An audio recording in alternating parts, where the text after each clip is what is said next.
आज का डीएनए एक तरह से चुनावी विशेषांक है और नॉन स्टॉप न्यूज के बाद अब हम नॉन स्टॉप विश्लेषण करेंगे। गुजरात और हिमाचल प्रदेश के चुनावी नतीजे आ चुके हैं और दोनों ही राज्यों में बीजेपी की सरकार बन रही है। लेकिन बड़ा सवाल यह है कि बीजेपी की इस जीत के असली मायने क्या हैं? क्या बीजेपी की इस जीत से जीएसटी और नोटबंदी पर उठने वाले सवाल अब शांत हो जाएंगे? हारने के बावजूद कांग्रेस इतने उत्साह में क्यों दिख रही है और जीतने के बावजूद बहुत सी जगहों पर बीजेपी के कुछ नेताओं के चेहरे लटके हुए क्यों हैं? ये वो तमाम सवाल हैं जो आज विश्लेषण की मांग करते हैं। ये विश्लेषण इसलिए महत्वपूर्ण है क्योंकि बड़े दिनों के बाद कांग्रेस ने बीजेपी को टक्कर दी है। वैसे तो यह राहुल गांधी की हार नंबर 29 है, लेकिन इसके बावजूद ये हार भी उम्मीदों से भरी हुई है। और आगे बढ़ने से पहले हमारे साथ हमारे आज के विशेष मेहमान पीयूष गोयल जुड़ चुके हैं। पीयूष जी केंद्रीय रेलवे मंत्री हैं मोदी सरकार में। पीयूष जी आपका बहुत बहुत स्वागत है। धन्यवाद भाई साहब। पीयूष जी सबसे पहले तो मैं यही जानना चाहूंगा कि आप जीत तो गए, लेकिन लोग कह रहे हैं कि इस जीत में मजा नहीं आया। 99 सीटों से अगर आप जीत रहे हैं, वो भी गुजरात जैसी जगह जो कि आपकी प्रयोगशाला है, उसमें मजे वाली बात नहीं है। सुधीर जी, जो जीता वो सिकंदर। और मैं समझता हूँ 22 साल सरकार में रहने के बाद लगभग 3 दशकों से चुनाव में लगातार जीतते हुए, और अब प्रधानमंत्री मोदी जी भी दिल्ली आ गए हैं, उस सब के बावजूद और कांग्रेस के प्रयासों में के बावजूद, जिसमें उन्होंने विकास को छोड़ के पूरे चुनाव को बहुत ही जातिवाद और सांप्रदायिक विषयों में गिराने की कोशिश की, उस सब के बावजूद हमारा वोट शेयर वास्तव में बढ़ा है जी। 2012 के निस्बत 1.5% हमारा वोट शेयर बढ़ा है और कांग्रेस और हमारे बीच का फासला 8% वोट का है जी। सीटों के आंकड़ों में जरूर थोड़ा हमें कम मिली है, लेकिन मैं आपको विश्वास दिलाता हूं भाजपा का कोई नेता या कोई कार्यकर्ता आज मुंह लटकाए नहीं है, जैसा आपने शुरू में कहने की चेष्टा की। हम उत्साहित हैं, जनता का धन्यवाद करते हैं। हिमाचल में 2/3 बहुमत हमें मिली है, वहाँ हमारा वोट 10% के करीब बढ़ा है और तेज गति से भारतीय जनता पार्टी का विस्तार देश में बढ़ते जा रहा है। 19वीं सरकार आज हमने अपनी हासिल की है और मैं समझता हूँ ये बहुत बड़ी उपलब्धि है कि जिस पार्टी की मात्र 6 सरकारें थी पूरे देश में एनडीए की जी, आज 19 सरकारें हो गई हैं मात्र 3.5 वर्षों में। जी पीयूष जी, वैसे आपने अभी कहा जो जीता वो सिकंदर, बहुत सारे लोग ये भी कह रहे हैं जो जीता वो नरेंद्र। अब नई परिभाषा आ गई है। क्या नेतृत्व तो हमें जीत दिला रहे हैं, उसमें तो कोई दो राय दो शक हो ही नहीं सकता है। आज देश के सबसे लोकप्रिय और जिसके ऊपर पूरे देश का विश्वास है, अटल विश्वास है जी, वो प्रधानमंत्री नरेंद्र मोदी जी हैं। और मैं समझता हूँ पूरे देश की जनता, गुजरात की, हिमाचल की जनता ने फिर एक बार उनको समर्थन ही नहीं आशीर्वाद दिए उनके अच्छे काम के लिए, उनके सुशासन के लिए।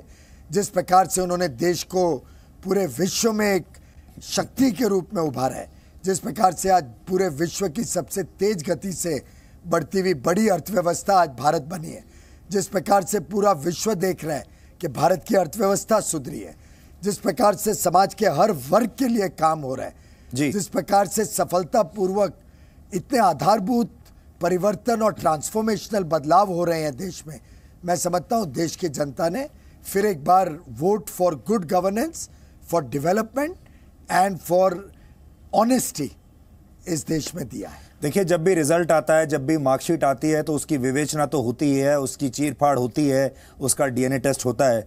तो आज जो मार्कशीट आई है इसकी भी हमें विवेचना तो करनी ही पड़ेगी। और उसमें सबसे बड़ा मुद्दा ये आता है कि इस बार अगर आप ब्रेकअप देखें इन सीटों का तो ऐसा लगता है कि ग्रामीण गुजरात से बीजेपी को बहुत नुकसान हुआ और जो शहरी गुजरात है, शहरी सीटें, वहां से आपको अभी भी मैं कहूंगा कि आपको अच्छा समर्थन मिला। लेकिन गांव वाले आपसे इतने नाराज क्यों हो गए? आपने कुछ विवेचना की इस बात की? अब तो सब इलेक्शन के रिजल्ट्स अभी आए हैं तो जरूर इस सब चीज़ों का समीक्षा होगी, लेकिन आपकी जानकारी के लिए ग्रामीण इलाकों में भी कांग्रेस और हमारा वोट शेयर बराबर है। छोटा मोटा दशमलव कुछ फर्क होगा, लेकिन अबाउट 45% जी दोनों पार्टीज का है, तो कोई बहुत ज़्यादा हमारा समर्थन कम नहीं हुआ है। सीटों के हेरफेर में शायद क्योंकि कुछ जातिवादी तत्व इस चुनाव में ज़्यादा प्रभावशाली हो गए, कुछ फर्क पड़ा होगा। पर मैं समझता हूँ ओवरऑल पर्सपेक्टिव में भाजपा की जीत और भाजपा की परफॉर्मेंस बहुत बढ़िया रही। जी, ये जो 3 लड़के हैं गुजरात के, अल्पेश, जिग्नेश और हार्दिक, इन तीनों की वजह से बीजेपी को कुछ नुकसान हुआ है। और अगर ये 3 लड़के नहीं होते तो हो सकता है आपको 115-120 सीटें तब मिल जाती। आपको अब ऐसा लगता है कि शुरुआत में या तो आपने इन्हें गंभीरता से नहीं लिया या फिर आपके पास कोई स्ट्रैटेजी नहीं थी कि इन लोगों को कैसे रोका जा सके, और फाइनली कांग्रेस ने इनका लाभ ले लिया, फायदा उठा लिया। देखिए, जातियों में बांटना प्रदेश को, ये तो भारतीय जनता पार्टी की नीति ना कभी रही है, ना हम आगे कभी करेंगे। हम चुनाव विकास पे लड़ते हैं, गुड गवर्नेंस पे लड़ते हैं।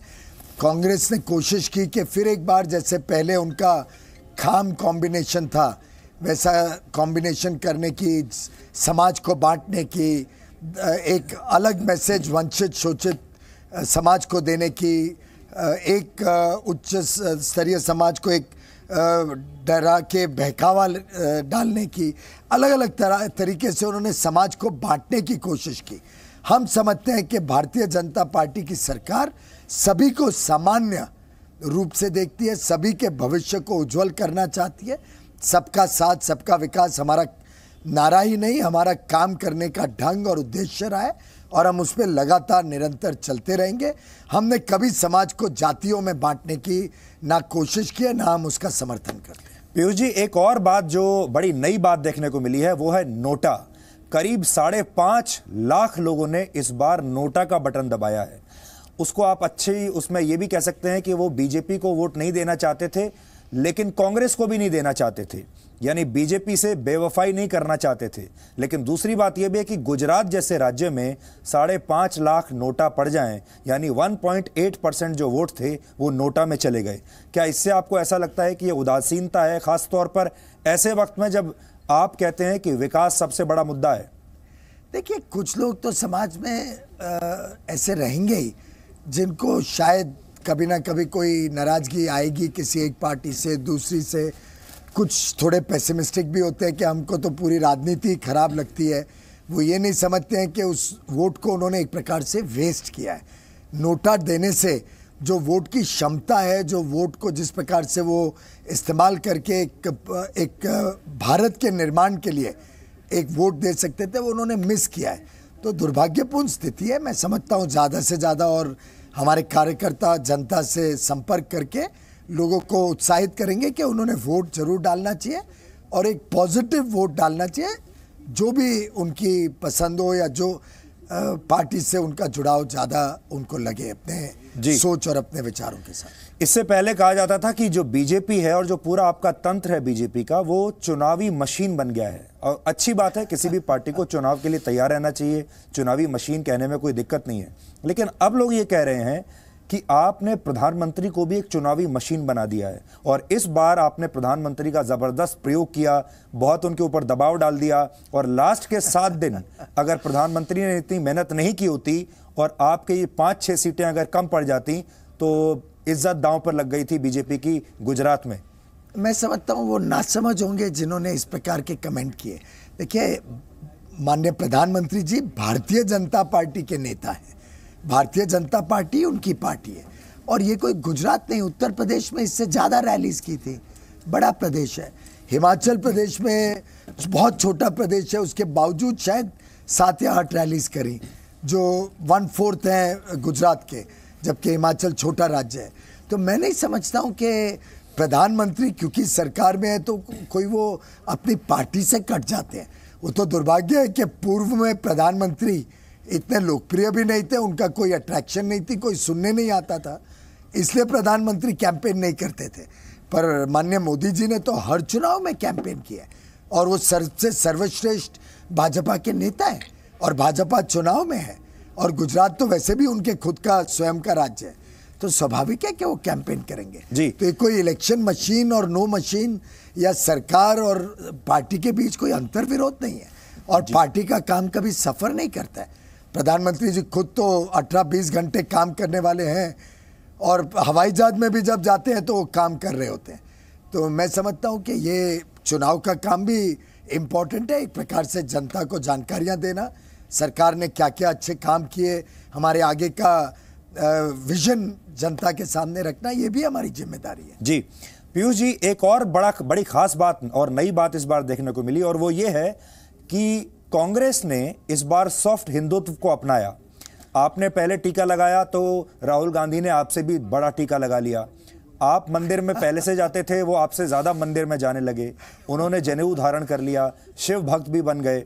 और इस पूरे कैंपेन में राहुल गांधी ने एक बार भी माइनॉरिटीज की, मुसलमानों की कोई बात नहीं की। किसी दरगाह में नहीं गए, किसी मस्जिद में नहीं गए, और ऐसा लगा कि वो आप ही के एजेंडे पर चलकर आप ही के गेम में आपको हराना चाहते थे। अब बड़ी बात यह है कि जो दो बड़ी राष्ट्रीय पार्टियां हैं इस देश की, the only two national parties, उन दोनों ने मुसलमानों को छोड़ दिया है। ये एक नई चीज है जो आज देखने को मिली है। वेल भाई साहब, ऐसा है कि जहाँ तक भाजपा का सवाल है, हमने ऑलवेज बिलीव किया है कि व्यक्ति का धर्म उसका पर्सनल मैटर है, वो अपने धर्म को प्रैक्टिस करे, लेकिन कोई अपोलोजेटिक होने की आवश्यकता नहीं है अपने धर्म के बारे में। I am a practicing Hindu, I am not apologetic about it, I am very proud of it, just like I am proud of my friend who may be a practicing Muslim और अ प्रैक्टिसिंग क्रिश्चियन और अ सिख।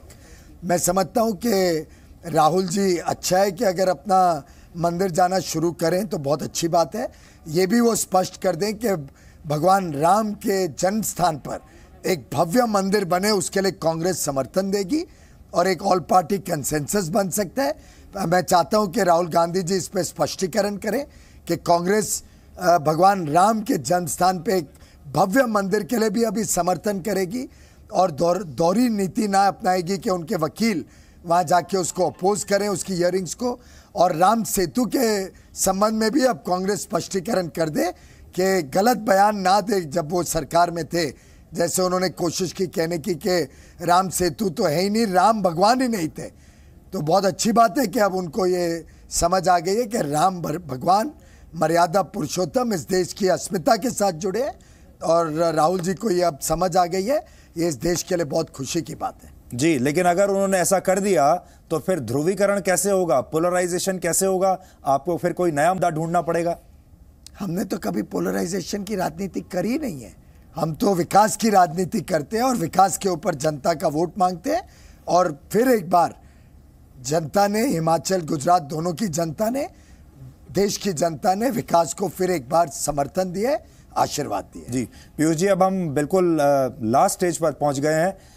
आपसे अब मैं ये जानना चाहता हूं पीयूष जी कि जनता ने इस बार, ऐसा लगता है कि जीएसटी जो काटने की जो बारी थी, पहले तो सरकार 28% जीएसटी काट रही थी, इस बार जनता ने आपसे जीएसटी काट लिया। आपने 150 सीटों का लक्ष्य रखा था और जनता ने, गुजरात की जनता ने 51 सीटें उसमें से काट ली, ये कहते हुए कि जीत पर हमने लग्जरी टैक्स लगा दिया, और 28% से भी ज़्यादा का टैक्स आपके ऊपर उन्होंने लगा दिया। लेकिन बहुत बार ये सुनने में आया कि गुजरात के जो लोग थे, जो ग्राउंड रिपोर्ट्स आती थी, वो ये कहती थी कि बीजेपी में अहम आ गया है, अहंकार आ गया है, और गुजरात की जनता आपको हराना नहीं चाहती थी, लेकिन आपको थोड़ा सबक जरूर सिखाना चाहती थी ताकि बीजेपी थोड़ी धरातल पर आए, हवा थोड़ी निकले बीजेपी की, और वही उन्होंने किया। बिल्कुल मार्जिन से आपको जिताया। What is your take on this? Sudhir ji, पहली बात तो जब हम चुनाव में जाते हैं तो हम हर सीट जीतने के लिए जाते हैं, तो हम तो 182 सीट जीतने के लिए चुनाव लड़ते हैं और हमारा लक्ष्य बड़ा ही रहता है। और चुनाव में सीटें कम ज़्यादा होना एक स्वाभाविक बात है, कभी होता है। लेकिन अगर जो आप बात कह रहे हो, और ये थियरी कई लोग इसको प्रोपोगेट करने की कोशिश कर रहे हैं, आपके माध्यम से मैं देश की जनता को बताना चाहूँगा कि हमारा वोट शेयर बड़ा है। 1.5% हमें अधिक वोट मिला है 2012 के जी, लेकिन कांग्रेस का आपसे भी ज्यादा बढ़ा है। कांग्रेस को 3% अधिक मिला है, तो थोड़ा सा ही मार्जिनल फर्क है। फिर भी हम 8% आगे हैं उनसे वोट शेयर में। तो मैं समझता हूँ ये थियरी में कोई दम नहीं है। गुजरात की जनता प्रधानमंत्री मोदी जी और भाजपा के पूरे समर्थन में है, विकास के समर्थन में है। और भाजपा की ये 19वीं सरकार अब हिमाचल में आई है। 19 state governments run by BJP and their allies demonstrates that the people of India are strongly behind Prime Minister Modi. जी, आखिरी सवाल अब आपसे ये है, cricket I have to go to other channels. जी पीयूष जी, आखिरी सवाल यह है कि क्रिकेट की भाषा में अगर आप कहें तो अब तक ऐसा होता था कि कांग्रेस और आप में इतना फर्क था कि वो आपको लास्ट ओवर तक भी ले जा नहीं सकती थी। पहली बार हमें देखने में यह आया कि कांग्रेस आपको आखिरी ओवर, आखिरी गेंद तक लेकर गई, और ये जो मिथ था कि बीजेपी को आखिरी ओवर तक संघर्ष नहीं कराया जा सकता, वो मिथ उन्होंने तोड़ दिया। मैं समझता हूँ जो जीता वो सिकंदर, जैसा माननीय स्मृति ईरानी जी ने सुबह कहा था, विजय हमारी हुई है। जनता ने हमें 49% से भी अधिक वोट देके समर्थन से जिताया, और निरंतर हम विकास की यात्रा में जनता के समर्थन से काम करते रहेंगे। पीयूष जी, बहुत बहुत शुक्रिया हमसे बात करने के लिए, और आपको बधाई दोनों राज्यों में सरकार बनाने के लिए। धन्यवाद आपका। तो पीयूष गोयल जो कि रेलवे मिनिस्टर हैं मोदी सरकार में, वो बता रहे थे, सारे सवालों के जवाब दे रहे थे, और उनका ये कहना है कि जीत तो जीत होती है, और बीजेपी ने एक आज जो जीता वो सिकंदर कहने का एक सिलसिला सुबह से शुरू किया है कि चाहे एक सीट से जीतें लेकिन जीतने वाले को ही सिकंदर कहते हैं। लेकिन देश भर में लोग ये भी कह रहे हैं कि जो जीता वो नरेंद्र यानी मोदी जी की वजह से बीजेपी आज जीती है। लेकिन आज के चुनावी विश्लेषण की बड़ी बातें बताने से पहले हम आपको वो तस्वीरें आज दिखाना चाहते हैं जिन्हें आप पिक्चर ऑफ द डे भी कह सकते हैं, क्योंकि ये आज के दिन की सबसे पावरफुल और सबसे शानदार तस्वीरें हैं। ये तस्वीरें आज शाम 6:15 बजे की हैं, जब प्रधानमंत्री नरेंद्र मोदी दिल्ली में बीजेपी मुख्यालय पहुंचे थे इस जीत के बाद।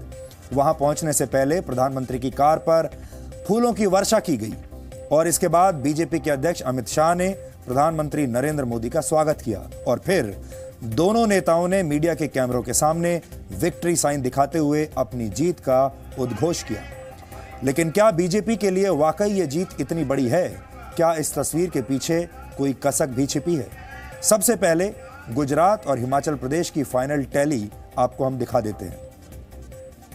गुजरात की इस वक्त की फाइनल टैली यह है कि 182 सीटों में से बीजेपी को 99 सीटें मिली हैं, 99, सेंचुरी नहीं पूरी कर पाई। सरकार बनाने के लिए 92 सीटों की जरूरत है, यानी गुजरात में पूर्ण बहुमत के साथ बीजेपी की सरकार बहुत आराम से बन रही है, और इसे एक जीत कहा जाएगा, सिंपल मेजॉरिटी की जीत कहा जाएगा, जो कि 22 साल के बाद अगर जीत रही है फिर से तो भी एक बड़ी बात है। गुजरात में कांग्रेस और उसके गठबंधन को 80 सीटें मिली हैं, यानी कांग्रेस ने बीजेपी को कड़ी टक्कर जरूर दी है। हिमाचल प्रदेश में कांग्रेस बुरी तरह हारी है। हिमाचल प्रदेश की 68 विधानसभा सीटों में से बीजेपी को 44 सीटें मिली हैं और कांग्रेस को सिर्फ 21 सीटें मिली हैं। गुजरात में पिछले 22 वर्षों में पहली बार बीजेपी को इतनी कम सीटें मिली हैं कि वो 100 के आंकड़े को भी छू नहीं पाई।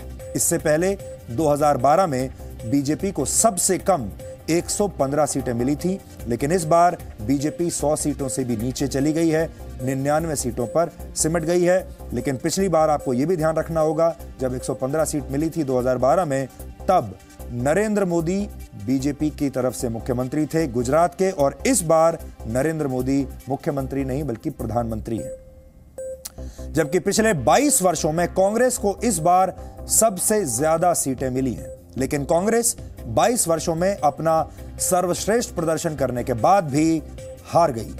इन नतीजों की बड़ी बात यह है कि गुजरात में बीजेपी लगातार छठी बार सरकार बनाएगी, जो कि एक अपने आप में बहुत बड़ी उपलब्धि है। अगर आप 150 सीटों के लक्ष्य को छोड़ दें, तो उस लक्ष्य को अगर दिमाग में रखकर आप 99 सीट देखते हैं तो जरूर आपको लगता है कि कम सीटें आई हैं, लेकिन अगर उस लक्ष्य के बारे में ना सोचें तो 99 सीट आज छठी बार लेना अपने आप में बड़ी बात है। और इसके पीछे जो सबसे बड़ी ताकत है, उस ताकत का नाम है प्रधानमंत्री नरेंद्र मोदी।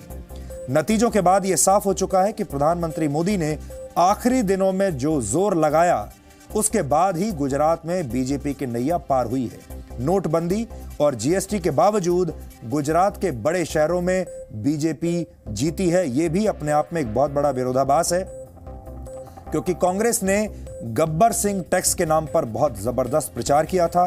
कांग्रेस ने जीएसटी को बड़ा मुद्दा बनाया था, नोटबंदी को बड़ा मुद्दा बनाया था, लेकिन सूरत जैसी जगहों पर भी बीजेपी जीत गई और कांग्रेस हार गई, जहां पर व्यापारी वर्ग है। सूरत देख लीजिए, बड़ौदा देख लीजिए, अहमदाबाद देख लीजिए, ये तमाम वो जगहें हैं जहां जीएसटी के बावजूद बीजेपी जीत गई।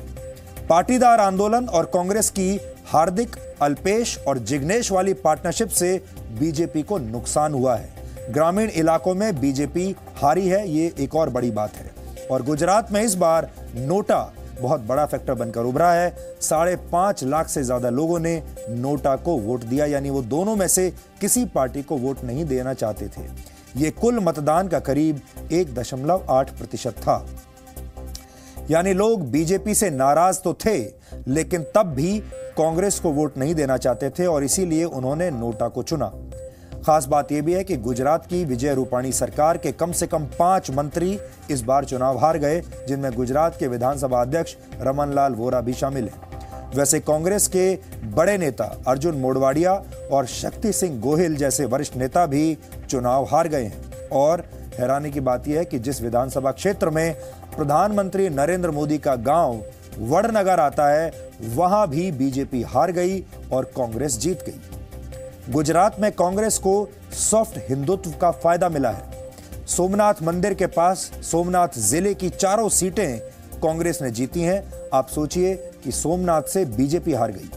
गुजरात और हिमाचल प्रदेश के जब शुरुआती रुझान आ रहे थे तो स्टॉक मार्केट में बड़ी जबरदस्त हलचल मच गई थी, क्योंकि शुरुआत में गुजरात में बीजेपी कांग्रेस से पीछे चल रही थी। और ऐसा भी बहुत दिनों के बाद ऐसा हुआ होगा, शायद ज्यादातर लोगों को ऐसा याद भी नहीं होगा जब पिछली बार ऐसा कब हुआ था, जब काउंटिंग चल रही हो गुजरात में और बीजेपी कांग्रेस से पीछे चल रही हो। और उस दौरान एक बार तो सेंसेक्स 800 से ज्यादा अंक लुढ़क गया था, लेकिन फिर बीजेपी आगे बढ़ी और बीजेपी की जीत के बाद सेंसेक्स में भी सुधार देखने को मिला। दोनों राज्यों में बीजेपी की जीत के बाद सेंसेक्स 139 पॉइंट्स, जबकि निफ्टी 56 पॉइंट्स चढ़कर बंद हुआ, यानी बाद में रिकवर हो गया। लेकिन जैसे ही लोगों के बीच ये खबर फैली कि बीजेपी पीछे चल रही है, बीजेपी हार रही है, सेंसेक्स क्रैश कर गया था। दूसरी तरफ हिमाचल प्रदेश में बीजेपी के मुख्यमंत्री पद के उम्मीदवार प्रेम कुमार धूमल खुद ही अपना चुनाव हार गए हैं। प्रेम कुमार धूमल सुजानपुर से चुनाव लड़ रहे थे और वहां से हार गए, यानी कांग्रेस के खिलाफ चली इस लहर में भी प्रेम कुमार धूमल जीत नहीं पाए और अब शायद वो मुख्यमंत्री भी नहीं बन पाएंगे। प्रेम कुमार धूमल भले ही चुनाव हार गए हों, लेकिन उनकी पार्टी ने हिमाचल प्रदेश में जबरदस्त जीत हासिल की है और इसके साथ ही अब देश का राजनीतिक नक्शा भी बदल चुका है।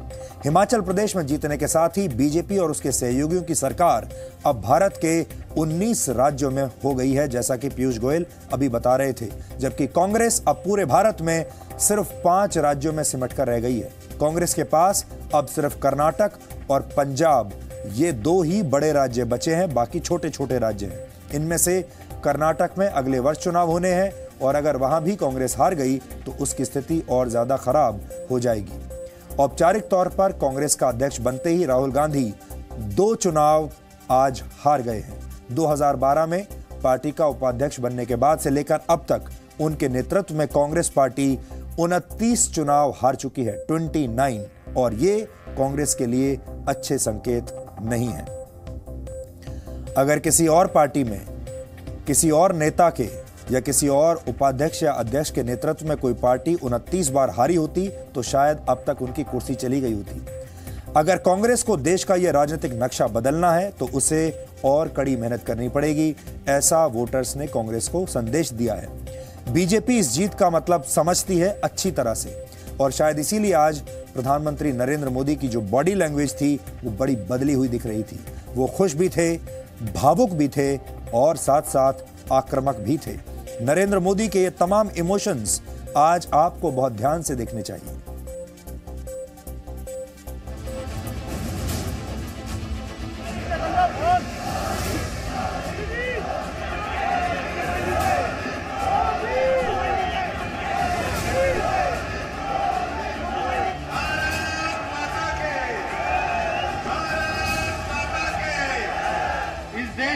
यशस्वी प्रधानमंत्री माननीय नरेंद्र भाई मोदी जी का स्वागत करें। माननीय सुषमा जी, माननीय अरुण जेटली जी, पार्टी के राष्ट्रीय अध्यक्ष माननीय अमित शाह जी द्वारा माननीय प्रधानमंत्री जी का स्वागत किया जा रहा है। भारत माता की। ऐसे नहीं, जरा जोर से बोलिए।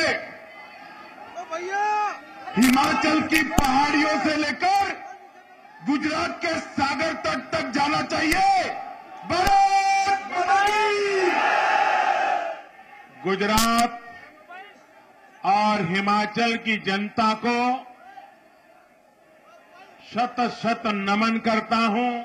इन सभी चुनाव नतीजों ने एक बात सिद्ध कर दी है कि देश रिफॉर्म के लिए तैयार है। हिमाचल प्रदेश ने जिस प्रकार से नतीजे दिखाए वो इस बात को सबूत देते हैं कि अगर आप विकास नहीं करते हैं, अगर आप गलत कामों में उलझे हुए हैं, गलत काम आपकी प्राथमिकता है, तो 5 साल के बाद जनता आपको स्वीकार नहीं करती है। गुजरात के चुनाव भारतीय जनता पार्टी के इतिहास में ये अभूतपूर्व चुनाव है। आज के वातावरण में अगर कोई सरकार 5 साल के बाद दोबारा जीत करके आ जाए तो उसका जीतना ही एक बहुत बड़े विजय के रूप में हिंदुस्तान में एडिटोरियल लिखे जाते हैं। 98 में जीते,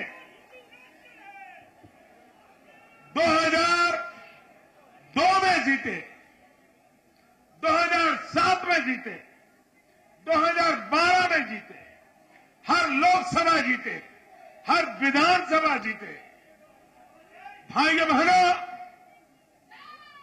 लगातार इतनी जीत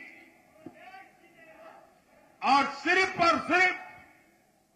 विकास के मुद्दे पर जीत, ये हिंदुस्तान की राजनीति में एक नई दिशा दिखाने वाली एक सच्चाई है जो गुजरात की जनता ने मोहर लगा करके उसको अनुमति दे दी।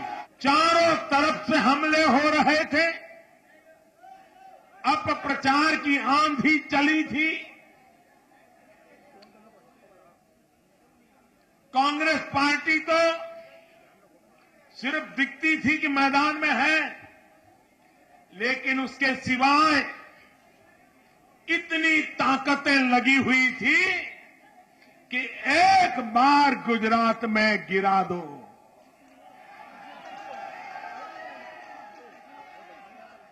कैसे कैसे षड्यंत्र किए गए, कैसी कैसी चालाकियां की गई। विकास के संबंध में राजी नाराजी तो हो सकती है, लेकिन कोई विकास की मजाक उड़ाए, ये कभी हिंदुस्तान के सार्वजनिक जीवन में होता नहीं। 2014 मई में लोकसभा के चुनाव के बाद इस देश में विकास का एक माहौल बना है। विकास की भूख जगी है। सरकारों की प्रायोरिटी विकास बनता चला गया है। भाजपा आपको पसंद हो या ना हो, लेकिन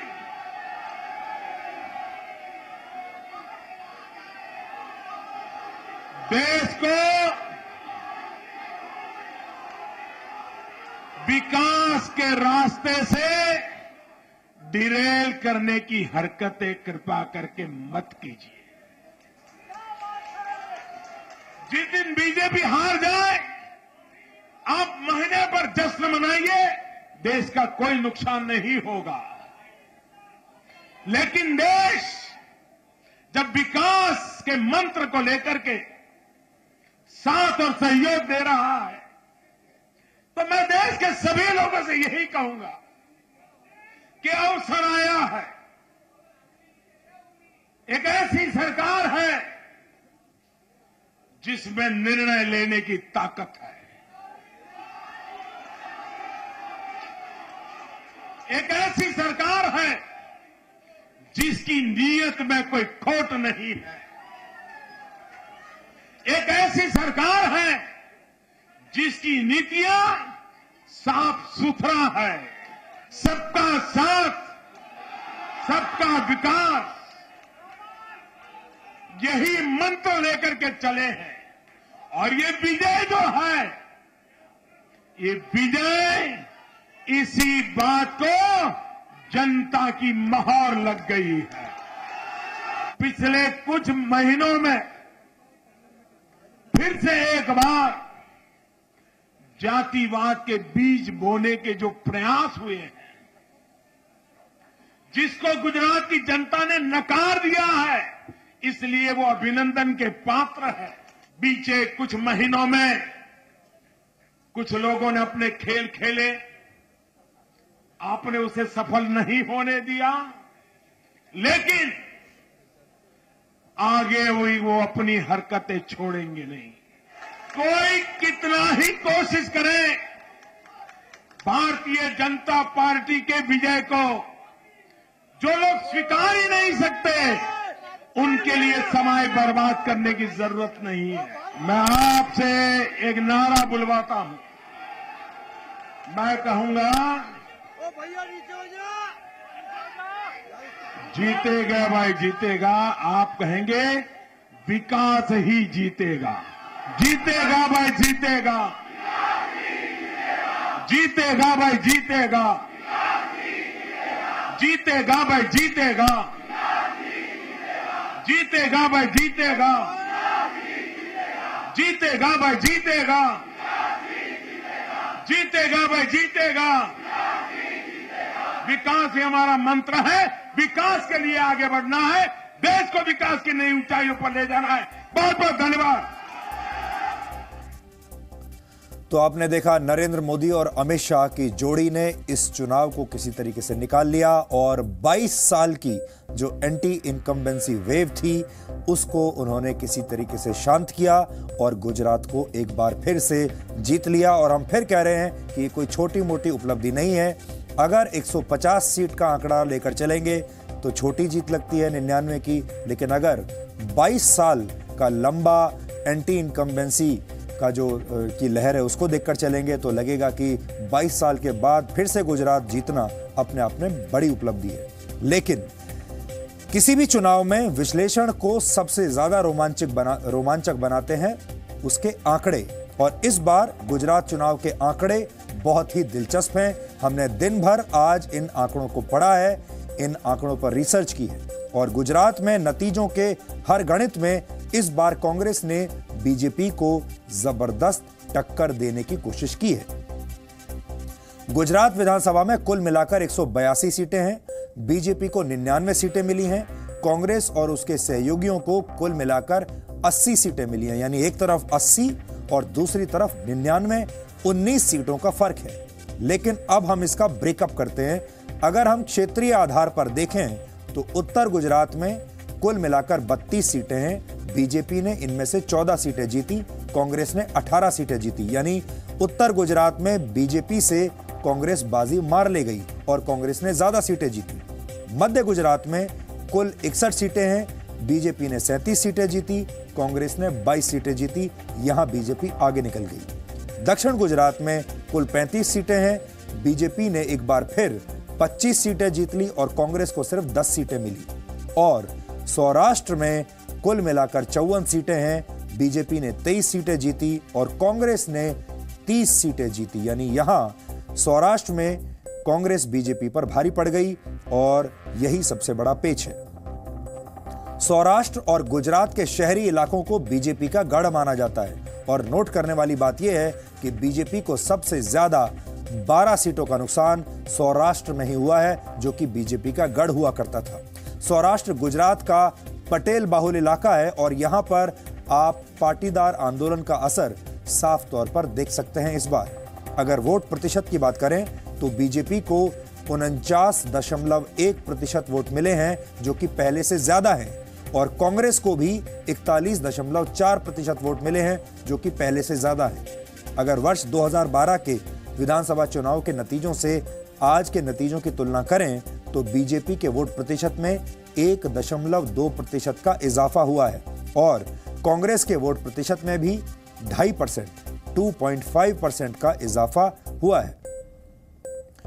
अगर हम वर्ष 1995 से लेकर वर्ष 2012 तक हुए विधानसभा चुनावों की बात करें तो बीजेपी और कांग्रेस के बीच का अंतर हमेशा से 10% के आसपास रहा है।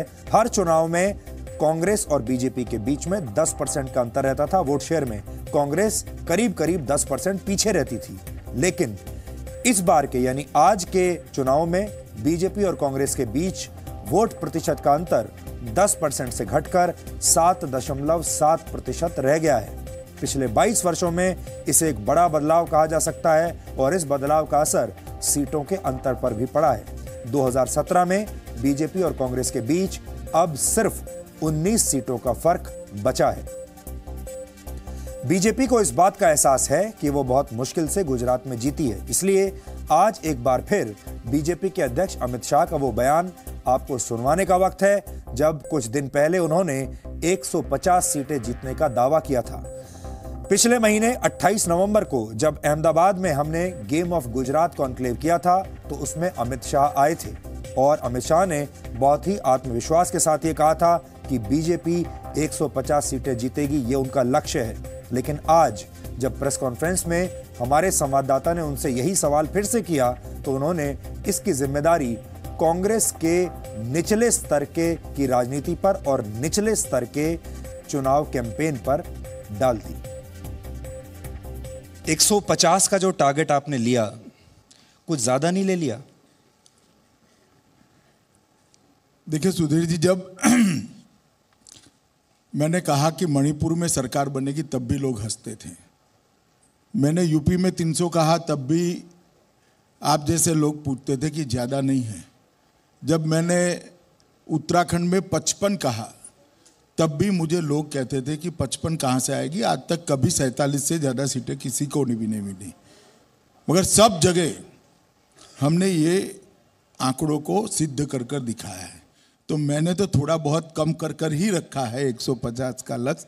मुझे भरोसा है कि 95 से जब जब चुनाव हुए गुजरात की जनता ने भारतीय जनता पार्टी को आशीर्वाद दिया है, गुजरात की जनता ने भारतीय जनता पार्टी को विजय दिलाई है।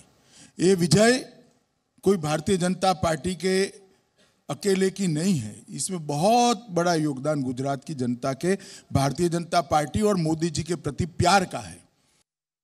जी न्यूज।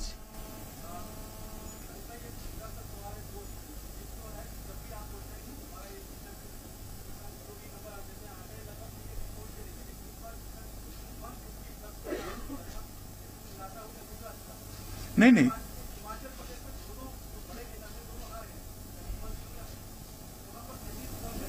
नेतृत्व कौन करेगा वो तो पार्लियामेंट्री बोर्ड तय करेगा।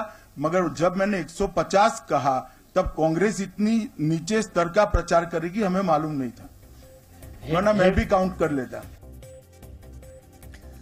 तो अब अमित शाह कह रहे हैं कि कांग्रेस ने जितने निचले स्तर का प्रचार किया तब उन्होंने उसको कैलकुलेट नहीं किया था, वरना वो अपना लक्ष्य शायद बदल लेते।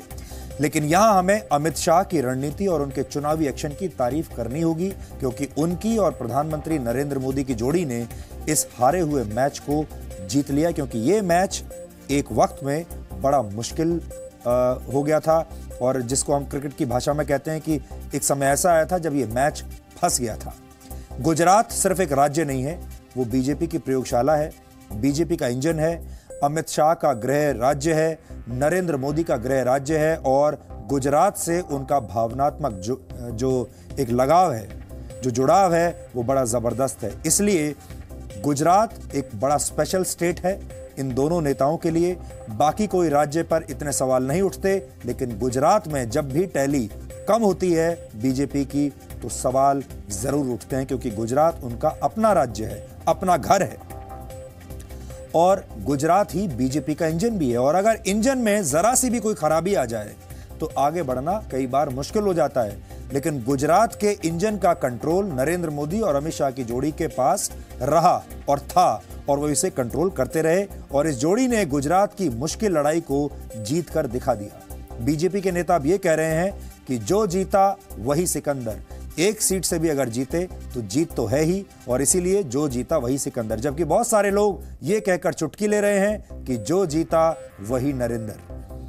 नरेंद्र मोदी और अमित शाह की जोड़ी बिल्कुल वैसी ही है जैसी एक जमाने में स्टीव वॉ के नेतृत्व वाली ऑस्ट्रेलिया की क्रिकेट टीम हुआ करती थी, आपको याद होगा।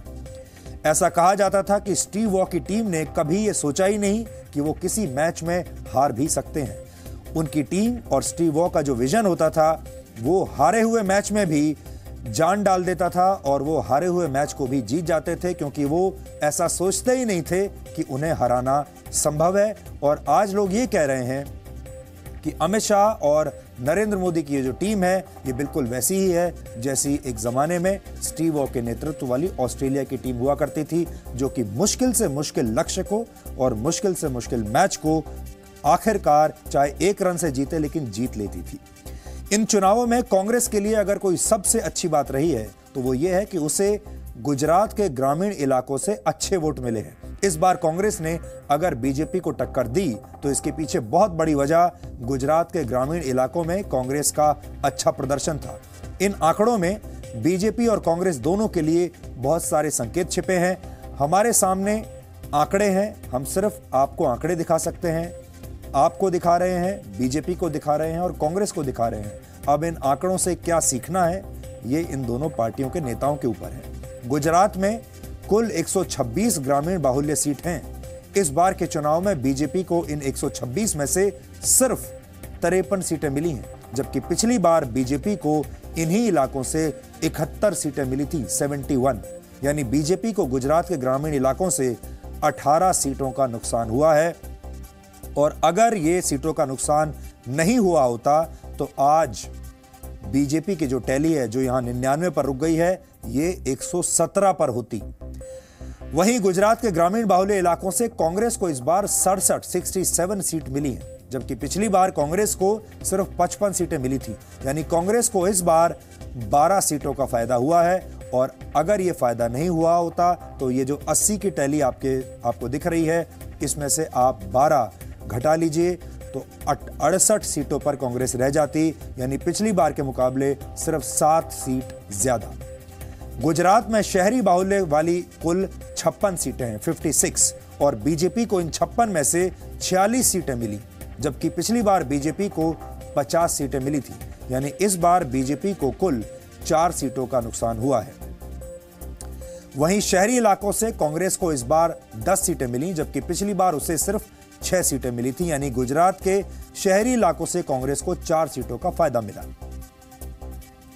गुजरात के चुनावों से पहले इस बात पर सवाल उठाए जा रहे थे कि इन चुनावों पर जीएसटी का बहुत बड़ा असर रहेगा, क्योंकि गुजरात का जो व्यापारी वर्ग है, जो ट्रेडर क्लास है, वो जीएसटी से परेशान है। लेकिन चुनावी नतीजों को देखकर ऐसा लगता है कि ऐसा नहीं है, और ये साबित करने के लिए हमारे पास कुछ आंकड़े हैं जिन्हें आपको ध्यान से देखना चाहिए। गुजरात में मुख्य रूप से 6 बड़े शहर माने जाते हैं: सूरत, अहमदाबाद, गांधीनगर, वडोदरा, भावनगर और राजकोट। इन्हीं इलाकों में बड़े बड़े कारखाने हैं, इंडस्ट्रीज हैं और व्यापारी रहते हैं, ट्रेडर्स रहते हैं। और ये कहा जा रहा था कि इन शहरी इलाकों की विधानसभा सीटें जीतना बीजेपी के लिए मुश्किल हो जाएगा, क्योंकि जीएसटी से यहां के लोग बहुत प्रभावित हुए हैं। सूरत जिले की 16 विधानसभा सीटों में से बीजेपी को 15 सीटें मिली हैं, 16 में से 15, जबकि कांग्रेस को सिर्फ 1 सीट मिली। सूरत वो जगह है जहां के कपड़ा व्यापारियों ने कुछ महीने पहले जीएसटी से नाराज होकर अपने बिल्स में यह लिखना शुरू कर दिया था, कमल का फूल हमारी भूल। ये वही जगह है, और उस वक्त इसे बहुत बड़ा मुद्दा बना लिया गया था। लेकिन वो सारे लोग जो कमल का फूल हमारी भूल लिख रहे थे, उन्होंने कमल को ही वोट दिया।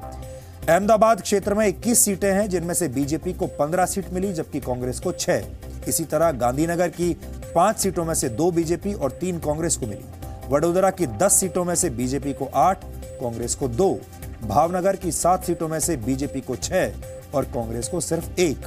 और राजकोट की 8 सीटों में से बीजेपी को 6 और कांग्रेस को सिर्फ 2 सीटें हासिल हुई। यहां आपको बता दें कि ये सीटें इन जिलों की सीटें थीं, लेकिन इनमें से कुछ सीटें ग्रामीण इलाकों की भी हैं, और इसलिए ये एक मिक्सचर है दोनों का, ग्रामीण और शहरी। लेकिन आपको याद होगा जब नोटबंदी हुई थी, डीमोनेटाइजेशन हुआ था, उसके तुरंत बाद उत्तर प्रदेश के चुनाव आ गए थे और बीजेपी ने जबरदस्त जीत हासिल की थी। और तब लोगों ने यह कहा था कि नोटबंदी कोई इशू नहीं है, चुनावी मुद्दा नहीं है, और नोटबंदी एक तरीके से लोगों ने पास कर दिया उसको। और जीएसटी के बाद जो अगला चुनाव था वो गुजरात का था, और आज आप ये कह सकते हैं कि जीएसटी की वजह से बीजेपी को कोई खास नुकसान नहीं उठाना पड़ा है गुजरात में और ना ही हिमाचल प्रदेश में। यानी गुजरात के इन बड़े शहरों में नोटबंदी और जीएसटी का इतना असर देखने को नहीं मिला जितना आपको चुनाव प्रचार के दौरान बताया जा रहा था। यानी गब्बर सिंह टैक्स हार गया और असली जो जीएसटी था वो जीत गया। अगर गुजरात चुनाव के नतीजों का चुनाव के चरणों के हिसाब से हम विश्लेषण करें तो आपको यह पता चलेगा कि बीजेपी ने कैसे पासा पलट दिया और कैसे बीजेपी को जैसे ही ये लगा कि ये मैच फंस रहा है, बीजेपी ने डैमेज कंट्रोल करना शुरू कर दिया। ये कैसे हुआ, बड़ा दिलचस्प है जानना। आपको याद होगा चुनाव 2 चरणों में हुए थे। पहले चरण में कुल 89 सीटों पर वोटिंग हुई थी। बीजेपी को पहले चरण में 89 में से 48 सीटें मिली और कांग्रेस को 40 सीटें मिली। जबरदस्त टक्कर मिली है बीजेपी को पहले चरण में। लेकिन इसमें सबसे महत्वपूर्ण बात यह है कि 2012 के मुकाबले बीजेपी को बहुत नुकसान उठाना पड़ा। 2012 के नतीजों से अगर तुलना करें तो बीजेपी की 15 सीटें कम हो गई, जबकि कांग्रेस को पहले चरण में 2012 के मुकाबले 18 सीटों का फायदा हुआ। यानी जो कुछ आज आप देख रहे हैं इस टैली में, इसकी नींव पहले चरण के मतदान में ही पड़ गई थी जहां बीजेपी को नुकसान हुआ। आपको याद होगा सौराष्ट्र में भी पहले चरण में ही वोटिंग हुई थी जहां से बीजेपी हारी है। सौराष्ट्र को पटेल बाहुल इलाका माना जाता है। यहां हार्दिक पटेल की रैलियों में जबरदस्त भीड़ उमड़ रही थी। बीजेपी ने हवा के इस रुख को बहुत जल्दी भांप लिया, समझ लिया और तुरंत डैमेज कंट्रोल शुरू कर दिया। और यही वो मौका था, यही वो टर्निंग पॉइंट था जब प्रधानमंत्री नरेंद्र मोदी ने फ्रंट फुट पर बैटिंग शुरू कर दी। चुनाव प्रचार की कमान सीधे प्रधानमंत्री मोदी ने संभाल ली। कांग्रेस की हर बड़ी राजनीतिक चूक का ज्यादा से ज्यादा फायदा उठाने की कोशिश की गई। हर रोज मुद्दे बदल रहे थे और नरेंद्र मोदी के जो भाषण थे हर रोज आक्रामक होते जा रहे थे, हर रोज इमोशनल होते जा रहे थे। और कांग्रेस इस सेकंड फेज में लगातार गलतियां करती जा रही थी और इसका असर दूसरे चरण के नतीजों में आपको देखने को मिला। दूसरे चरण में 93 सीटों पर वोटिंग हुई। दूसरे चरण में बीजेपी को 93 में से 51 सीटें मिल गईं। वर्ष 2012 के मुकाबले बीजेपी को सिर्फ 1 सीट का ही नुकसान हुआ। दूसरे चरण में कांग्रेस को 40 सीटें मिली और 2012 के मुकाबले इस बार कांग्रेस को 1 सीट का फायदा हुआ। लेकिन दूसरे चरण में ही बीजेपी ने किसी तरीके से अपनी नैया डूबने से बचा ली। बीजेपी समझ गई कि मामला फंसा हुआ है, मामला गंभीर है और इसीलिए उन्होंने अपनी स्ट्रैटेजी चेंज की। यानी पहले चरण में बीजेपी को जो नुकसान हुआ उसकी भरपाई तो नहीं हो पाई, लेकिन ये कह सकते हैं कि बीजेपी ने अपना और ज्यादा नुकसान होने से बचा लिया। और इस बात में कोई शक नहीं कि यहीं पर मोदी मैजिक ने अपना असर दिखाया।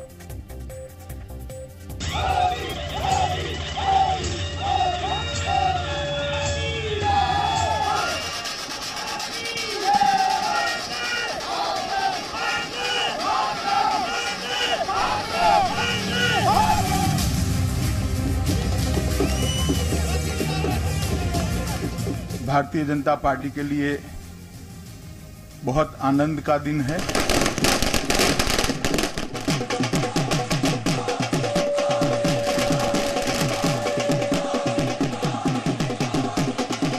हृदयपूर्वक धन्यवाद भी देना चाहता हूं और अभिनंदन भी करना चाहता हूं।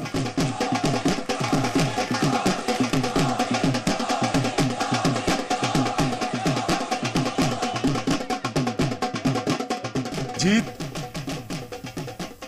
वंशवाद, जातिवाद और तुष्टीकरण के ऊपर विकासवाद की जीत है, पॉलिटिक्स ऑफ परफॉर्मेंस की जीत है।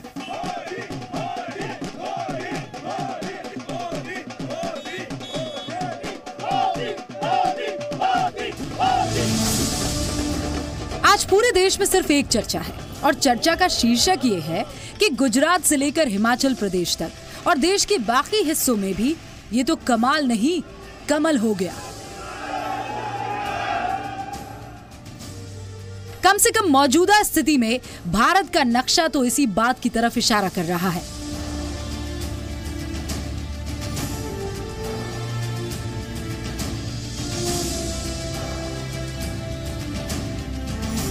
उन्होंने विकास के रास्ते को चुना,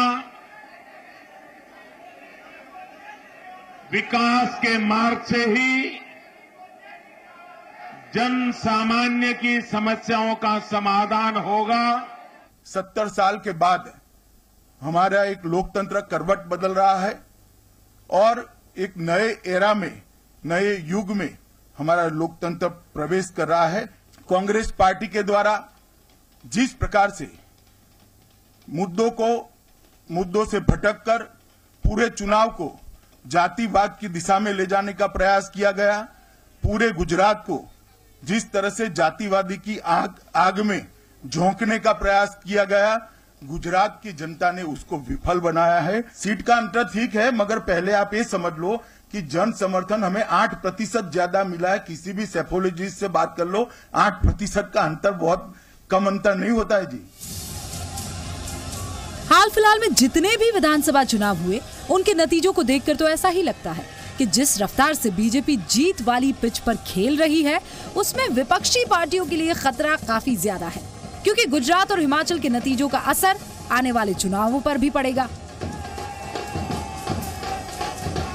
गुजरात की जनता का मैं आभार प्रकट करता हूं।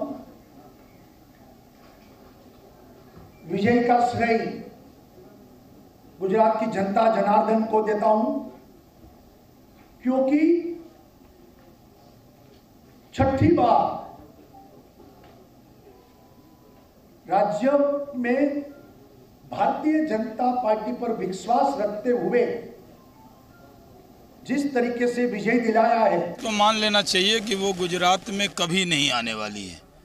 कितना गठबंधन कर ले, कुछ भी कर ले, जनता ने संदेश दे दिया, नरेंद्र मोदी जी गुजरात के जनता के मन में बसे हैं। हिमाचल भी जीते हैं, गुजरात भी जीते हैं।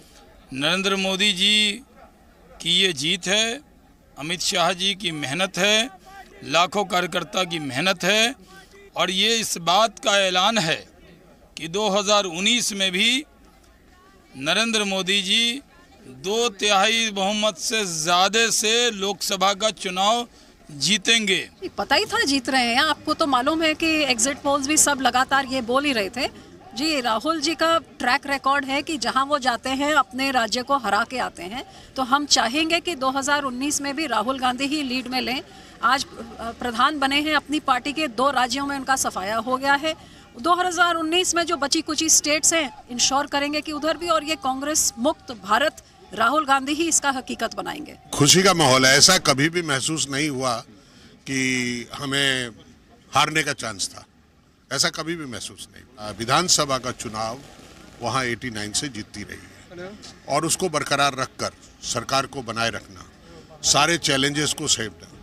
जैसा कि पहले इतने सोशल मीडिया नहीं थे, इतने चैलेंजेस नहीं थे, इतनी रिपोर्टिंग नहीं थी, उन चीज़ों में से हवा के रुख को चीरकर अपने पक्ष में करना, ये बहुत बड़ी अचीवमेंट है, और उसके लिए धन्यवाद के पात्र हैं हमारे प्रधानमंत्री और अमित शाह जी, जिन्होंने अपनी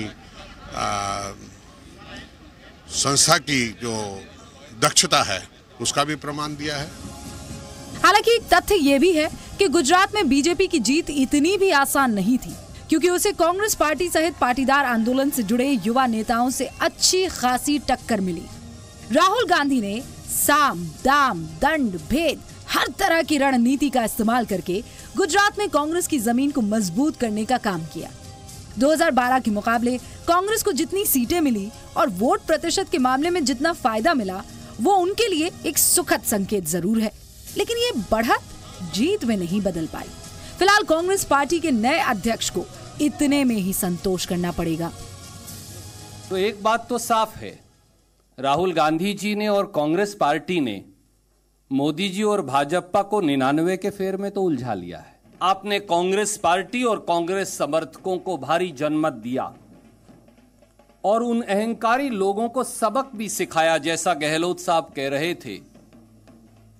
जो 135 और 40 से शुरू कर और 160 तक का आंकड़ा जीत का बगैर वोट डले दिया करते थे। छाती बड़ी तो क्या, अब दिल भी बड़ा कीजिए। छाती बड़ी तो क्या, अब दिल भी बड़ा कीजिए। लड़खड़ाते विकास को अब तो खड़ा कीजिए। और जो लोग कांग्रेस मुक्त भारत की बात कहते हैं, उनको 6.5 करोड़ गुजरात के भाइयों और बहनों ने बिल्कुल सटीक जवाब दिया है। और उस आवाज में आवाज जोड़ते हुए हम एक लाइन और कहेंगे कि मत देखिए अब कांग्रेस मुक्त भारत का सपना, आइए घर घर में हो खुशी और विकास युक्त हो भारत अपना। ये है कांग्रेस का सपना। हम तो जीत की लड़ाई में थे, हम जीतना चाहते थे, लेकिन अगर जीत नहीं हुई, मैं कहूंगा कि मंजिल अब तक नहीं पहुंचा, फिर भी सफर तो अच्छा रहा। और देखिए, अगर हम 50% ज्यादा सीट मिले हैं पिछले बार से, ये तो छोटी सी बात नहीं है। क्रेडिट किसको देने, राहुल गांधी को या हार्दिक पटेल? राहुल गांधी और प्रचार और जो पूरे कैंपेन जो हुआ सब लोगों के साथ, हाँ वो भी और सब भी, मतलब कई लोग हमारे साथ इकट्ठे रहे, अच्छा हुआ। काफी हद तक कामयाब रहे और मैं समझता हूँ कि इशू बेस्ड हमने राजनीति करने का प्रयास किया। उन्होंने क्या किया है, जब ध्रुवीकरण नहीं हो रहा था तो उन्होंने भावना भड़काने का काम किया कि मैं यहाँ के बेटा हूँ, मेरी बेइज्जती हो रही है, चुनाव जिताओ। तो ये काम उन्होंने किया। उनके पास कोई इश्यू नहीं थे, कोई गुजरात की भविष्य का ढांचा नहीं था। हालांकि गुजरात में कांग्रेस और बीजेपी दोनों ही पार्टियों का नेतृत्व कर चुके पूर्व मुख्यमंत्री शंकर सिंह वाघेला बीजेपी की जीत का श्रेय बीजेपी को नहीं बल्कि कांग्रेस को देते हैं। उनके मुताबिक बीजेपी की जीत का श्रेय कांग्रेस पार्टी की गलतियों को दिया जाना चाहिए। यहाँ जो टीम थी वो टीम सही नहीं थी। इतनी पुरानी पार्टी कांग्रेस पार्टी वो एक भागीदारी पेढ़ी बन गई, पार्टनरशिप फर्म। इनको पार्टनरशिप में नहीं रहना चाहिए था। इस बीच पाटीदार नेता हार्दिक पटेल ने गुजरात चुनाव के नतीजे आने के बाद एक बार फिर ईवीएम का मुद्दा उठा दिया और लगे हाथ अपने आंदोलन को बढ़ाने की बात भी कह दी। मैंने कहा था कि हार जीत मतलब भाजपा 100 सीट, 98 सीट या 102 सीट और कांग्रेस 80 सीट, 82 या 85, मतलब कोई ईवीएम पर शंका ना कर सके, ऐसा माहौल बनाया गया है। कोई बात नहीं, गुजरात के अंदर टेम्परिंग करके चुनाव जीतने वाली भारतीय जनता पार्टी को मैं शुभकामनाएं देता हूं कि आने वाले 5 साल हमारे जैसे आंदोलनकारियों के खिलाफ आपको हम पर अत्याचार तो करने पड़ेंगे, हम जेल में जाने के लिए तैयार है, लेकिन हमारी लड़ाई जारी रहेगी। वही खुमारी के साथ, वही अभिमान के साथ और वही दादागिरी के साथ एक क्रांतिकारी भावना से हम भारतीय जनता पार्टी के खिलाफ लड़ते रहेंगे। चुनावी रैलियों के दौरान कांग्रेस अध्यक्ष राहुल गांधी ने खुद ये दावा किया था कि गुजरात के नतीजे चौंकाने वाले होंगे। ये बात सच भी साबित हुई जब 150 से ज्यादा सीटों का दावा करने वाली बीजेपी उस आंकड़े के करीब भी नहीं पहुंच पाई। हालांकि राजनीति भी एक खेल ही की तरह होती है, यानी इसमें एक विजेता होता है तो दूसरे को हार मिलती है। कांग्रेस पार्टी ने शुरुआत तो अच्छी की थी, लेकिन बाद में नरेंद्र मोदी ने अकेले अपने दम पर मैच जीत लिया।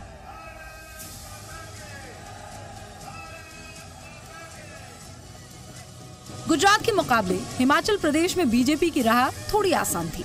हिमाचल प्रदेश में लोगों ने कांग्रेस को नकारते हुए बीजेपी का दामन थामने का फैसला किया। हालांकि बीजेपी को इस जीत के साथ ही एक बड़ा नुकसान भी हुआ, क्योंकि पार्टी के सीएम कैंडिडेट प्रेम कुमार धूमल चुनाव हार गए।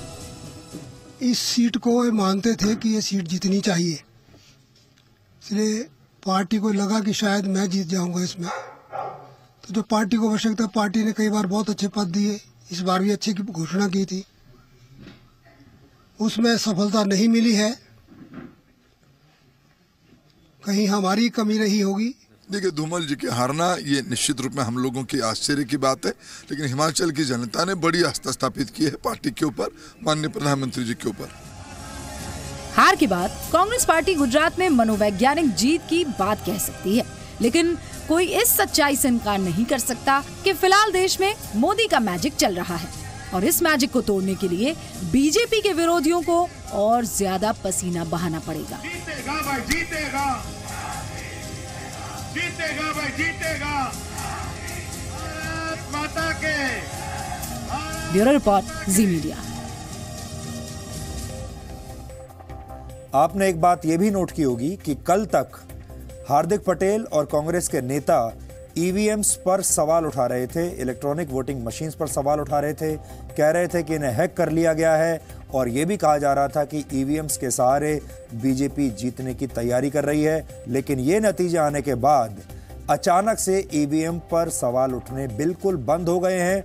अब यही ईवीएम मशीन्स सबको ठीक लग रही हैं, सबको अच्छी लग रही हैं और ईवीएम्स को लेकर चल रहा विवाद अचानक से समाप्त हो गया है। ये यहाँ नोट करने वाली बात है, क्योंकि हार्दिक पटेल कल तक कह रहे थे कि ईवीएम्स को हैक कर लिया गया है। हार्दिक पटेल के दावे अब उल्टे पड़ रहे हैं। दूसरा दावा जो उनका गलत साबित हुआ है वो ये है कि उन्होंने चुनाव प्रचार के दौरान दावा किया था कि बीजेपी 60 सीटों के स्कोर पर सिमट कर रह जाएगी, 60 से ज्यादा सीटें बीजेपी को नहीं मिलेंगी। लेकिन जनता ने हार्दिक पटेल की बात नहीं सुनी और पाटीदार पार्टनरशिप को रिजेक्ट कर दिया और बीजेपी को फिर से चुन लिया। बीजेपी जीत तो गई, लेकिन उसका स्कोर नर्वस 90s में अटक कर रह गया है। क्रिकेट में जब कोई खिलाड़ी, जब कोई बैट्समैन 90 से 99 रन के स्कोर पर आउट होता है तो उसे नर्वस 90s कहा जाता है, क्योंकि 90 से लेकर 100 तक के बीच की जो स्ट्रेस, जो टेंशन होती है, उसकी वजह से कई बार बल्लेबाज पहले आउट हो जाता है, इसीलिए इसको नर्वस 90s कहा जाता है। और बीजेपी का स्कोर भी शतक से ठीक 1 सीट कम यानी 99 सीटों पर सिमट गया है। इसलिए आज ये भी कहना होगा कि बीजेपी गुजरात में नर्वस 90s का शिकार हो गई, लेकिन 99 सीट लेकर भी बीजेपी अपनी सरकार तो बना ही लेगी। तो आज का डीएनए आप समझ सकते हैं कि एक तरह से चुनावों का एनसाइक्लोपीडिया है। ब्रेक पर जाने से पहले हमने आपको बताया कि कैसे गुजरात की जनता ने बीजेपी को जिता तो दिया, लेकिन जीत में जीएसटी काट लिया और जीएसटी काट कर ही बीजेपी को सीटें दी हैं। हमने आपको ये भी बताया कि कैसे बीजेपी नर्वस 90s का शिकार हो गई।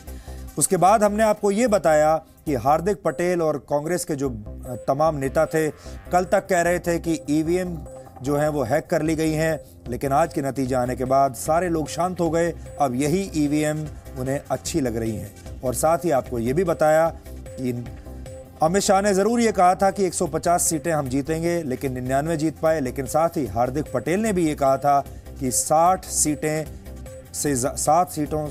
सीटों से ज्यादा बीजेपी नहीं जीत पाएगी, लेकिन बीजेपी तो भी 99 तक पहुंच गई। गुजरात में नरेंद्र मोदी और राहुल गांधी के बाद अगर सबसे ज्यादा चर्चा किसी की हुई तो वो थे गुजरात के 3 लड़के, हार्दिक पटेल, अल्पेश ठाकोर और जिग्नेश मेवाणी। इन तीनों के नाम आपने सुने होंगे। गुजरात के इन 3 लड़कों ने राहुल गांधी की कितनी मदद की, इसका भी हमने विश्लेषण किया है, क्योंकि आपके मन में भी सवाल आ रहा होगा कि इन तीनों लड़कों का क्या हुआ, जो ये दावे कर रहे थे बड़े बड़े, उन दावों का क्या हुआ। पाटीदार आरक्षण आंदोलन के नेता हार्दिक पटेल के 3 समर्थकों को कांग्रेस ने इस बार टिकट दिया था। इन 3 में से हार्दिक के 2 समर्थक जीत गए, लेकिन 1 समर्थक हार गया। यानी इसका मतलब यह हुआ कि हार्दिक पटेल 3 में से 2 सीटें जितवा पाए। ओबीसी से आने वाले अल्पेश ठाकोर और उनके 5 समर्थकों को भी कांग्रेस ने टिकट दिया था। इन 6 सीटों में 3 सीटों पर जीत हुई है और 3 पर हार हुई है। दलित नेता जिग्नेश मेवाणी ने वडगाम से निर्दलीय उम्मीदवार के तौर पर चुनाव लड़ा, लेकिन कांग्रेस ने जिग्नेश मेवाणी का समर्थन किया था। जिग्नेश मेवाणी चुनाव जीत गए। अब इसका मतलब आपको समझाते हैं। कुल मिलाकर कांग्रेस ने गुजरात के इन 3 लड़कों को कुल 9 सीटें दी थी, 9 सीट्स, और 1 सीट पर समर्थन किया था। कुल मिलाकर इन 10 सीटों में से 6 सीटों पर जीत हुई है और 4 सीटों पर हार। कांग्रेस ने भारतीय ट्राइबल पार्टी के साथ गठबंधन करके भी चुनाव लड़ा था और कांग्रेस गठबंधन ने कुल मिलाकर 80 सीटें जीती हैं। इनमें से कांग्रेस ने 77 सीटें जीती, बाकी की 3 सीटें उसके सहयोगियों की हैं और इसमें जिग्नेश मेवाणी की सीट भी शामिल है। अब अगर इस 77 में से हम हार्दिक पटेल के समर्थकों और अल्पेश ठाकोर के साथियों की 5 सीटें घटा दें तो इसका मतलब यह है कि कांग्रेस ने अपनी खुद की मेहनत से सिर्फ 72 सीटें जीती हैं, जो कि पहले के मुकाबले सिर्फ 11 सीटें ज्यादा हैं। पिछली बार उन्होंने 61 सीट्स जीती थी 2012 में, और इस बार अगर कांग्रेस की मेहनत की अगर आप बात करें तो उन्होंने 72 सीटें जीती हैं खुद की मेहनत से। लेकिन यहां हमें सौराष्ट्र के नतीजों को भी एक बार और देखना चाहिए, क्योंकि ये पटेल बाहुल इलाका माना जाता है और यहां पर हार्दिक पटेल ने सबसे ज्यादा जोर लगाया था और सबसे ज्यादा चोट भी वहीं हुई है। सौराष्ट्र में कुल 54 सीटें हैं, वहां बीजेपी ने 23 सीटें जीती हैं। 2012 की तुलना में बीजेपी को 12 सीटों का नुकसान हुआ। कांग्रेस ने सौराष्ट्र में 30 सीटें जीती हैं। 2012 की तुलना में कांग्रेस को 14 सीटों का फायदा हुआ।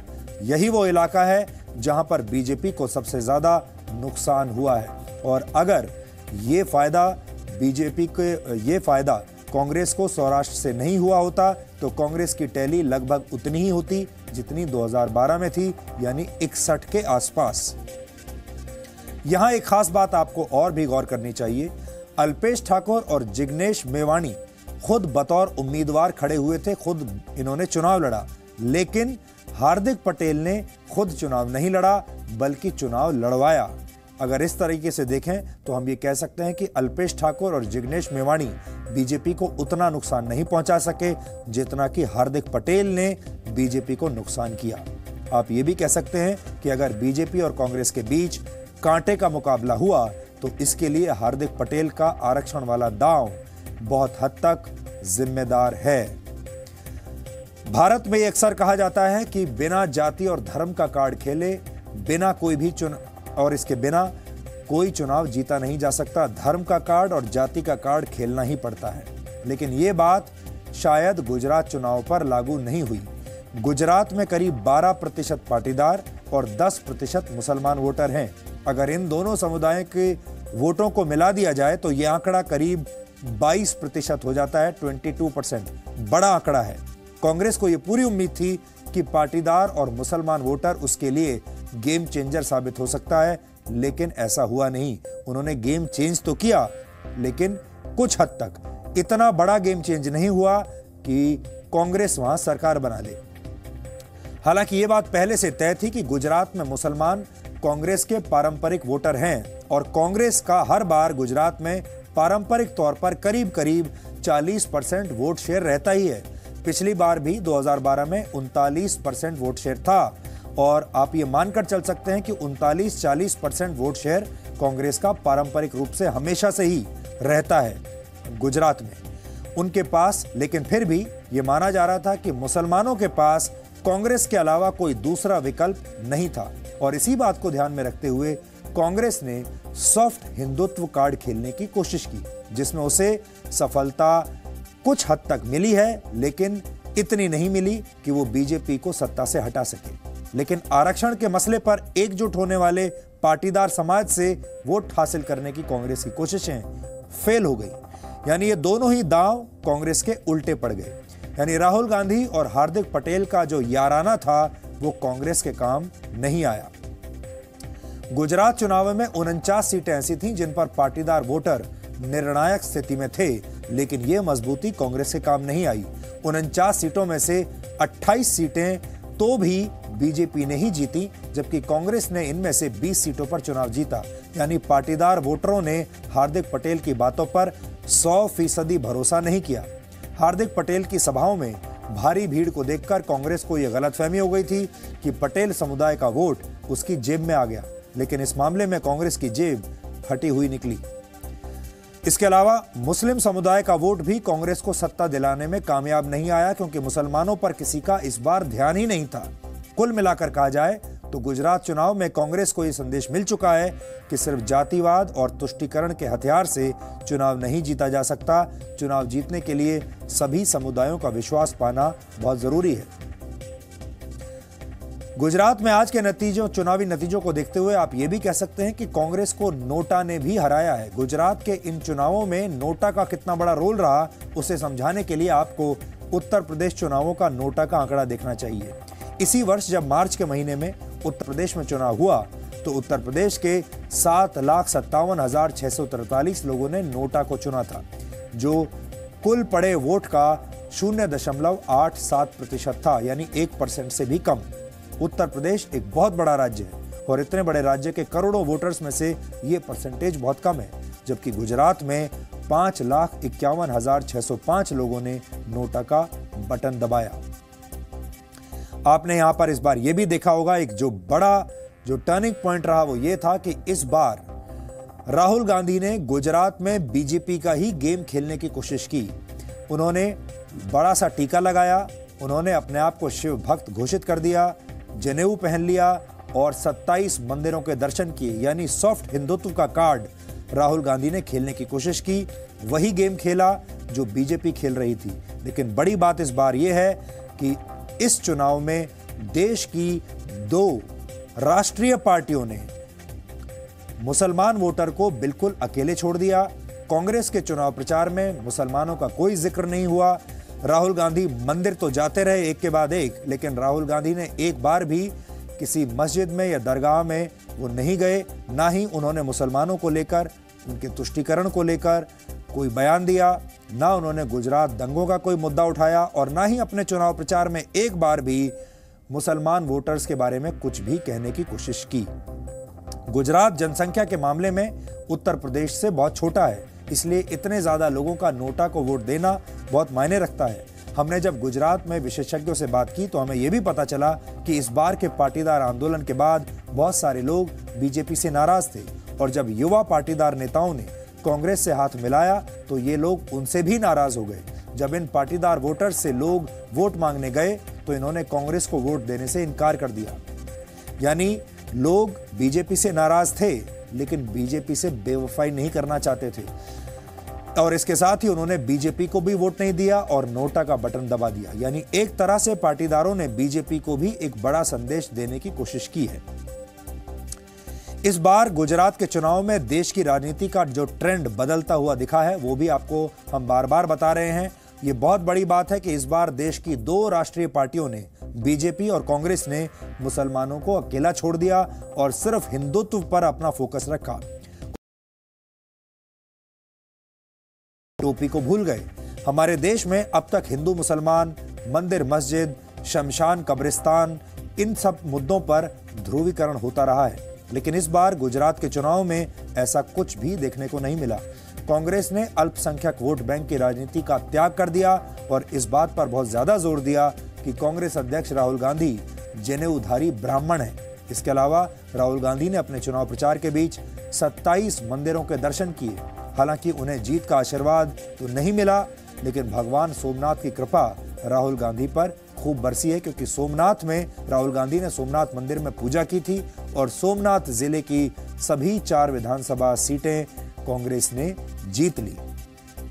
अब सवाल ये भी है कि आने वाले दौर में ध्रुवीकरण किस आधार पर होगा। अगर दोनों राष्ट्रीय पार्टियां सिर्फ हिंदुत्व की बात करेंगी तो ध्रुवीकरण किस मुद्दे पर होगा, क्योंकि कांग्रेस और बीजेपी दोनों ने मुसलमानों को छोड़ दिया है।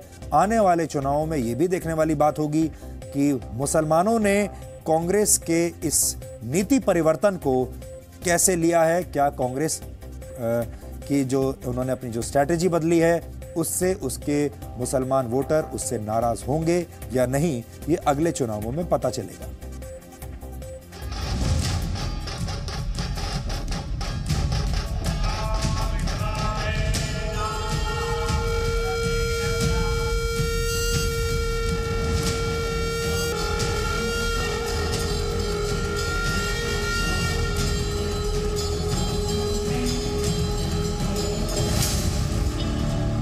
गुजरात की चुनावी जंग में हर पार्टी ने दावा तो किया था कि उनके एजेंडे में विकास का मुद्दा सबसे ऊपर है, लेकिन चुनावी रण के बीच में ही विकास कहीं खो गया। चुनावी जंग हिंदुत्व के मुद्दे पर लड़ी जाने लगी। कांग्रेस ने भी हिंदुत्व को भुनाने की राह पकड़ ली। गुजरात चुनाव के दौरान राहुल गांधी जगह जगह मंदिरों के दर्शन करते दिखे और तो और राहुल गांधी ने खुद को शिव भक्त साबित करने में जरा भी देर नहीं लगाई। मेरी दादी, मेरी फैमिली शिव भक्त, इन चीजों को नॉर्मली प्राइवेट रखते हैं। इस पर हम व्यापार नहीं करना चाहते, इसकी हम दलाली नहीं करना चाहते। कांग्रेस ने तो पीएम मोदी को ही हिंदू मानने से इनकार कर दिया। पार्टी ने राहुल गांधी को जनेऊधारी हिंदू करार दिया। कांग्रेस उपाध्यक्ष श्री राहुल गांधी हिंदू धर्म से हैं, परंतु वो जनेऊधारी हिंदू हैं। वहीं बीजेपी ने कांग्रेस के हिंदुत्व वाली सोच पर ही सवाल उठा दिए।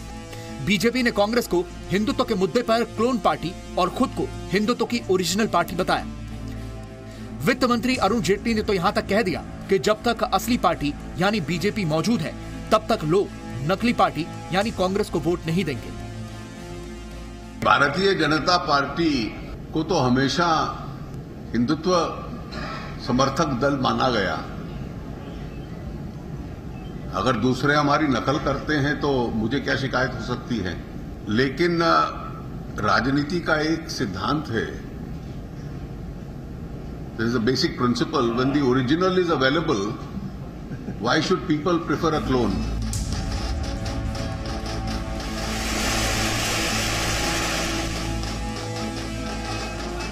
चुनाव के नतीजे अब सबके सामने हैं और नतीजों ने सवाल भी उठाए हैं कि क्या गुजरात के वोटर ने हिंदुत्व के क्लोन को नकार दिया है? क्या जनेऊधारी के शिव भक्ति पर गुजरात को भरोसा नहीं? कम से कम प्रधानमंत्री नरेंद्र मोदी की यह तस्वीर तो यही बता रही है।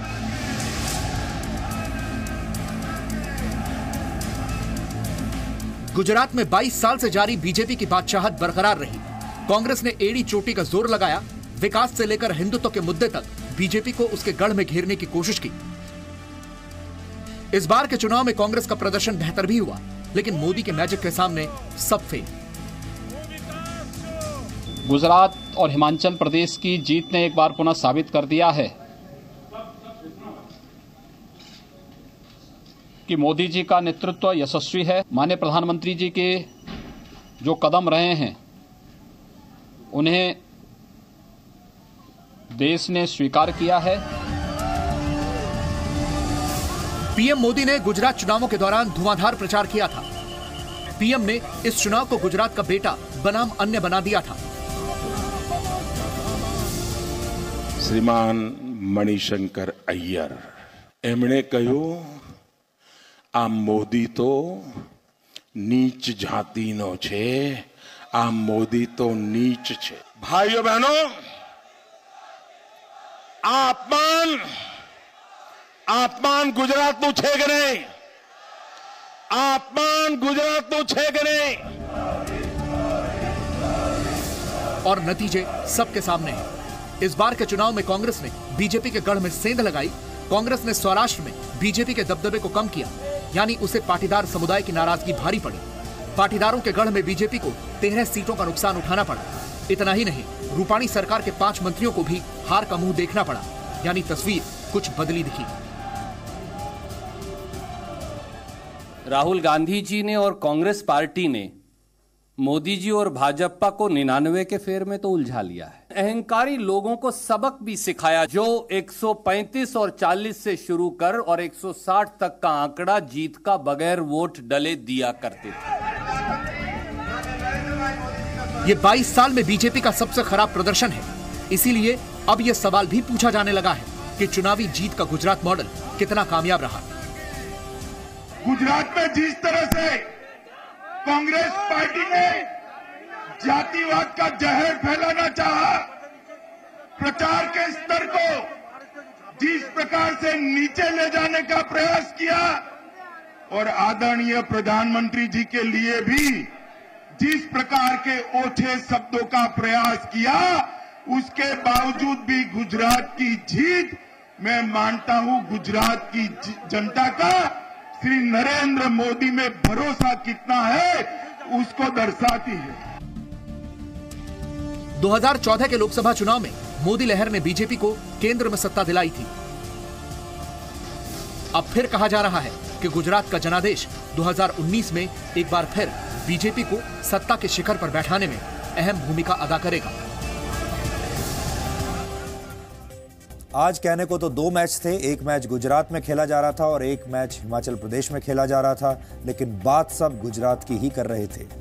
गुजरात चुनावों के बीच हिमाचल प्रदेश की बात बहुत कम हो रही है, क्योंकि हिमाचल प्रदेश में नतीजा बिल्कुल सीधा है। वहां बीजेपी ने 68 में से 44 सीटें जीत ली हैं, जबकि कांग्रेस को सिर्फ 21 सीटें मिली हैं। लेकिन बड़ी बात यह है कि बीजेपी के मुख्यमंत्री पद के प्रत्याशी प्रेम कुमार धूमल चुनाव हार गए।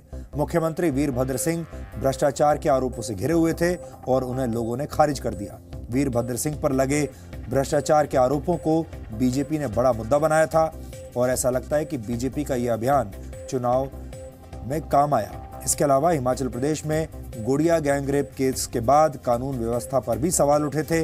इसका नुकसान भी कांग्रेस की सरकार को उठाना पड़ा और बीजेपी का यह भी दावा है कि हिमाचल प्रदेश के लोगों ने विकास को लेकर वोट दिया है। कुल मिलाकर फलसफा यह है कि हिमाचल प्रदेश की जनता ने 5 साल में ही कांग्रेस को बदल दिया, जबकि गुजरात की जनता ने 22 साल में भी बीजेपी को नहीं बदला। ये दो कंपैरिजंस, दो तुलनात्मक अध्ययन आपके सामने हैं।